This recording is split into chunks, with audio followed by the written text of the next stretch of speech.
Hello, Stitchy friends. How's everybody doing? Today is Monday, April 6th, 2026, and Winston and I, Andrew, are here for a very special Flosstube video. Today's going to be a little Flosstube extra. I'm going to be doing a flip through of a new cross-stitch book that is coming out in the next week, I believe. I think it comes out on April 14th, which we're fastly approaching now. But anyway, thank you so much for joining me today. I hope you enjoy this little flip through. I did one of these maybe a year ago for Cross-Stitch the Forest from Max Pigeon for his book. And I know a lot of you really appreciated just being able to see what patterns were in there and what the book was like. And so many of you loved stitching things from that book. So I figured let's do it again with this new one. Now, this is a book that I was really grateful to receive from Page Street Publishing. They were kind enough to reach out and ask if I would like a copy of it. And this designer is one that I love already. I have a few patterns that I purchased from her Patreon and also her digital store. And so I thought, yes, I want to see what she's up to. So thank you to Page Street Publishing for reaching out and sending me this copy, and also thank them for allowing me to share it with all of you. So I'm going to just dive right into the book now. So the book that I'm talking about today is Fantasy Cross Stitch. This is from Iris, and she is also known as NeedleLot Designs. Now, NeedleLot Designs has some amazing patterns, and her style is just really incredible. You can already tell from this first picture right here what her style aesthetic is like, and that is true throughout this whole book. Her design style is very unique and very special and works very well for fantasy. Yeah, so let's just dive into this book a little bit. If you are interested in purchasing this book, I will have a link down below to pre-order the book through Amazon. It comes out, like I said, I think it's April 14th or 16th, but I'll have a link down below if you want to pre-order the book. It's got a lot of goodies in here. So I'll start by just saying that there are 25 patterns in this fantasy cross-stitch book. So you are definitely getting your money's worth with these 25 patterns. I'm just going to do a little bit of a quick walkthrough and kind of break down the book a little for you. So first off, we have the contents page, and basically the patterns are broken down into these different segments. So we've got Legends and Lore, A Touch of Magic, Forest Dwellers, Faded Beasts, and Veil of Shadows. And each section has different patterns in it, which we'll get into soon. Then we have an introduction from, this is Iris right here. We have her little introduction right there, and this was so much fun to read. I actually took this out on the beach with me to kind of read through and look through for the first time, and her introduction was so special. She really has a passion for fantasy and designing fantasy cross-stitch patterns, and so it just made this book even more exciting. And what I really appreciated was she's encouraging you to sort of switch up colors, switch up the linen or the fabric that the designs are on to make it your own, to make it whatever fantastical world you want to create. So loved that. Then we get into all the different materials and tools. She's got a lot of things in here that I won't go through right now, but they are great for beginners, kind of explaining fabric and floss and different cross-stitch techniques and how to start your thread and what it means to stitch on linen. All of that is in here. So this is a great resource to have. She even talks a little bit about finishing a piece. She talks here a little bit about finishing it on a board, and then she's also got some finishing techniques for a plastic bookmark finish as well, which is really helpful. So I like that she includes some finishing instructions as well. Then we get into the projects themselves. So the first category is Legends and Lore, and the first one we've got here is Dragon of the Old World. This is one that's on the cover, so you saw it earlier. It's this beautiful piece. I love the purple dragon, and then all of these fun motifs around it are just so cool, so cute. The dimensions of this one, it's 102 wide by 131 high. I won't mention it again and again, but all of the patterns in this book are charted with DMC, which makes it super easy to kit up, super easy to just grab some floss and really start going. Yeah, so that's really exciting. I love this one so much. I think as a dragon stitch, it's very fun. So that's definitely a great one. Next up, we have Gothic Lancet Window. That's this one right here. And this one she made into a bookmark, which is really cute, stitched on plastic canvas, but you could of course stitch it on Aida or linen, whatever you would like. It is 45 stitches wide by 104 high. So not a large stitch at all, but a really cute one. The next one we've got is Castle Vista with a Lone Rider. Here is what this one looks like. This is probably one of my favorites in the book. Honestly, I just love the knight on his horse heading to the castle. It's very fantastical, and love the colors in this. I love all the greens, the water around the castle, even the birds in the sky. It's just a fun piece. So this is one that is definitely on my list of maybe I need to start this. This is 111 stitches wide by 105 high. So that is Castle with a Lone Rider. And then we have Portal to Another Realm. And this one is a little bit different, but it's this very, very cute door here that is leading you somewhere fantastical. We've got the moon at the top, and again, it's Iris's signature style. She stitched this on a blue linen, which looks really, really good, but you could, of course, switch that up. This is only 80 stitches wide by 122 high. So another not huge piece, which is nice. I think this is the last one of this category, but we have Glorious Griffin, and here's what this one looks like. Again, just such a beautiful design. The color choices, the outline of that griffin in the purples is really cool, and it's just really fun. Another great piece. This is a little bit of a larger one. It's 122 by 139. Still not huge, but yeah, just another beautiful one. And oh, there was one more in here in this section, and this is Ancient Tales. For all you book readers out there and magic spell casters, this is the one for you. We've got these tiny little dragons flying around, and just what a cute little piece with the key and the ink pen right here, the ink quill, just a lovely design. 109 by 102, so pretty much an even square for that one. Next up, we're going to get into the section titled A Touch of Magic, and this is the first one called The Witch's Cat, and this is so fun. I know there are so many cat lovers out there. You know, I'm a Winston lover and a dog lover, but there are so many cat lovers out there. This is such a cool piece. This cat with his hat on, I just love it. You know, he's got, what is this here, like a mushroom on this side. We've got some leaves over here. This looks like an orange slice maybe, but and look at that face that the cat is giving with his two little teeth sticking out. Very mischievous for sure. This is 104 by 98, again, all in DMC. That's a very fun one. Next, we have a super cute one. This is Rabbit Druid, and here's what this looks like. Look at him with his little wizard cloak and his staff, and then we have all these elements on the side to sort of add a little bit of a border to it, including these cute carrots up here.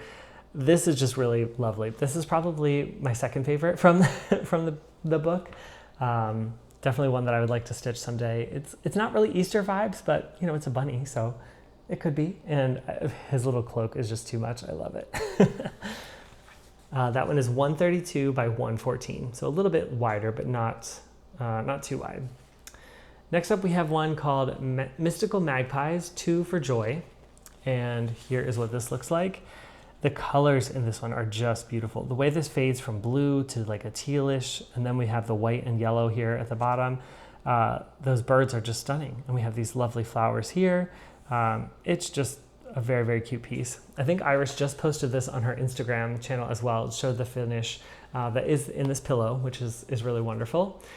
This one is 194 wide by 118 high. Okay, next up we've got Eye of Newt. And there's, what I love about this book too is each pattern comes with a little paragraph description of what the pattern is. I'm not gonna read those to you so you can like go through it when you get the book and sort of read through it, but there are some fun stories that go along with each pattern, and I really appreciate that because it adds to the fantasy element of this book. You know, we all love our fantasy stories, and so of course there should be little stories included with each pattern. But this is Eye of Newt, and he's sitting there with his little patch over his eye. What a cutie. This is only 54 stitches wide by 108 high, so that's a very quick stitch to pick up. Next up we have Enchanted Spotted Lynx, and that's what this one looks like. Another beautiful animal. I'm not sure what fabric this was stitched on. Oh, it says this was stitched on Zweigart Murano Even Weave in burgundy. And that really just adds a sort of fiery element to it. But you could also stitch this on other colors to really make that pop. It does look like there's a lot of stitches in there because that is basically full coverage once you get into the links itself. It's 83 stitches wide by 124 high, but such a cute pattern. All right, the next section we're moving into is called Forest Dwellers. And the first one is beautiful. We all love unicorn patterns. There's a bunch of them out there, a bunch of great ones. And Iris has definitely thrown hers into the ring, of unicorn patterns. This is called Enchanting Unicorn. And here is what this looks like. Just a very simple, elegant, beautiful unicorn laying in these field of flowers. And especially on that dark blue linen, it really, really pops. Just absolutely lovely. This one is 150 stitches wide, so it is a wider piece, but only 54 stitches high. So that is not a large piece. You could easily get that one completed in a short amount of time. Next up, we have Guardian of the Forest, and this is this beautiful blue deer. Absolutely love it. He definitely looks like he's guarding this mystical, magical forest. I love the leaves at the bottom. I love that it's in this oval shape too. And he really stands out in his blues, but you probably could convert those blue colors to any sort of shades that you wanted. But I still love that the trees are kind of more realistic looking. So yeah, Guardian of the Forest, he is 149 wide by 140 stitches high. Next up we have the Winged Toad. And look at this little guy. He is just cute with those wings and sitting on his mushroom. What a cutie. Now, I know this is a toad, but we've also recently had the Leap into Spring Sal. So if you are stitching a frog or you wanted to stitch a frog, I feel like a toad would count. He would still leap into spring, right? So anyway, you could grab this and stitch this up pretty quickly. It's 78 stitches wide by 82 stitches high. Next up, we've got Curious Kitsune. I believe that's how you say it. I'll show you a picture of the title, Curious Kitsune. And here is what it is. Now, this one, again, probably one of my favorites from the book, but I absolutely love, this is a mythical creature in Japan folklore where the older they get, the more tails they have. So this is a pretty young one. I think this is a baby one. And first of all, I just love the animal design. It's so beautiful. And then walking on this plaid section down here at the bottom, I just think that is so cool. Even the border that goes around it adds a nice blue color to it. I love these sort of geometrical flowers that are here. Even the sun and how she's using those different colors to sort of create that light. I don't know, something about this pattern, it almost gives me retro vibes with the plaid, like almost tablecloth, country tablecloth that it's walking across, and yet mixed with this element of fantasy, and I really just love it. This is 124 wide by 140 stitches high. Next up we have Mother Nature, and this is a very cute Mother Nature bear right here. She's got these trees that she's carrying on her back, and even these little rain droplets, that she's walking through. That's a beautiful way of showing rain in a cross-stitch pattern, and yeah, love this one as well. This is 88 stitches wide by 93 high. The next category is Faded Beasts, and the first one we have here are Norse ravens, Hugin and Munin. Hopefully I'm saying that correctly, but that's the title here. And here are these ravens. And she's got two really unique ways to sort of finish these off. You can do it here as a scissor holder, which is really cute, or you can just stitch it as a little, stand up right here with these two ravens. But they are very, very fun. This is a small piece. It's only 83 stitches wide by 78 high. Just a very fun one.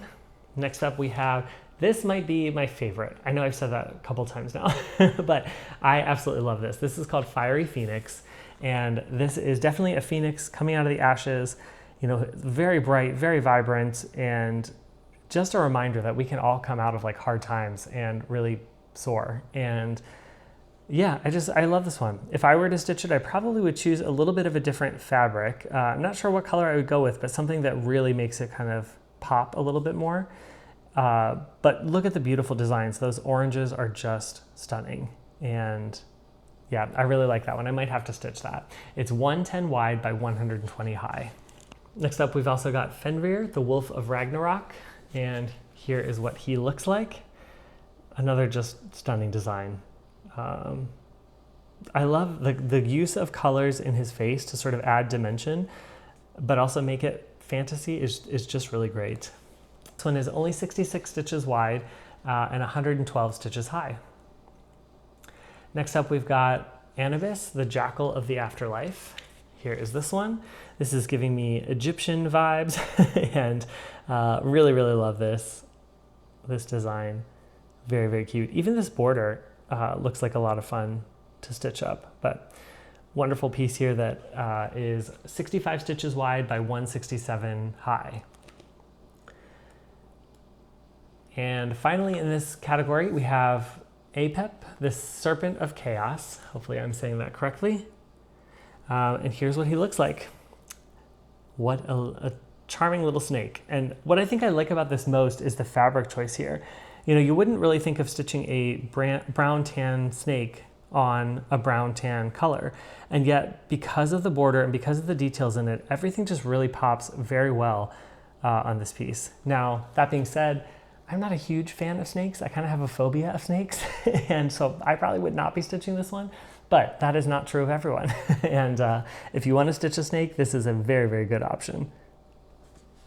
Okay, and the last category we have is Veil of Shadows. The first one here is the Spirit of Death. Here is the Spirit of Death. And in here, in the little description of this pattern, Iris talks about why she chose the ram as the spirit animal of death instead of some of the other more standard animals.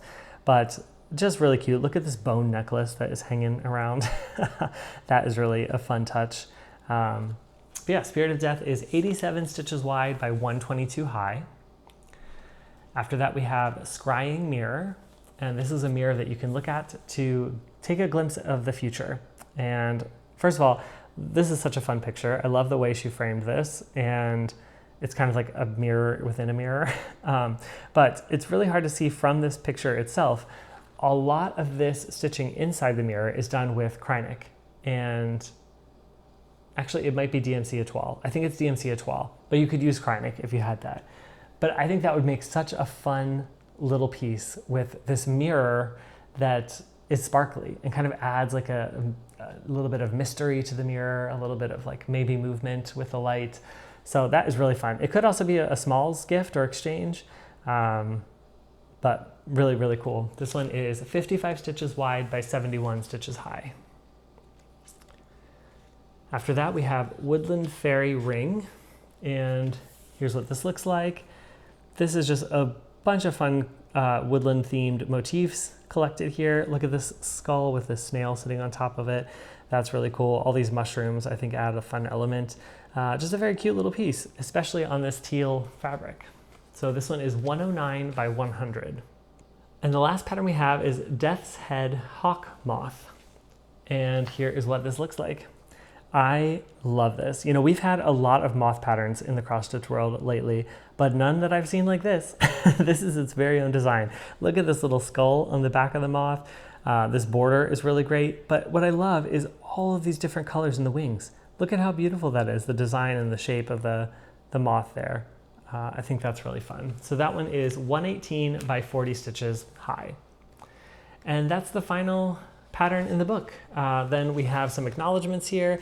And again, this is one of my favorite pieces that she's showcasing there. But what I also loved about the end of this book is there's a whole section dedicated to the test stitchers. Not only just who test stitched them, but pictures of who test stitched them. So I thought that was really cool. That was a great way for Iris to sort of thank the people that are stitching her projects and showcasing them so that we have a book like this to see all those beautiful final designs. I wanted to also point out, obviously I haven't shown any of the actual charts that are here because I don't want to share that, but I will say they are beautifully laid out charts. They usually span at least 2 or 4 pages depending on the size of the project. And I'm going to show you just a glimpse of them just so you can see kind of the corner of one. But that's what the chart looks like. It's fully in color, very legible, very easy to read. And all the charts are that way. There's even a nice space in the the spine of the book so that if you were to copy this to make a working copy of the chart, you wouldn't lose any of the chart from the spine of the book, which I really appreciate. So yeah, just a really well thought out design and layout of the charts themselves. The symbols seem to be really easy to read, and everything's in color, so that makes it really easy to stitch from the book. So I just wanted to point that out as well. That is a walkthrough of Fantasy Cross Stitch. Again, this is the new book from Iris of NeedleLot Designs, and it's coming out here in a week or two in April. I'll have the link down below again if you're interested in checking out this book. I'm adding it to your pre-order list, but there's a lot of fun fantasy elements in here. If you enjoy fantasy or stitching that type of project, this is definitely the book for you. 25 beautiful fantasy projects all in one, and definitely a handful in here that I would really like to stitch. So we'll see when I can get around to those. But yeah, thank you for joining me for this little walkthrough of this new cross stitch book. And if you purchase it, I hope you enjoy it and stitch some of the patterns. I'd love to see which one was your favorite from here. If you want to leave that in the comments and let me know what your favorite piece that you saw in this book was, I'd love to hear it. And otherwise, I will talk to you soon in the next Flosstube. All right, bye.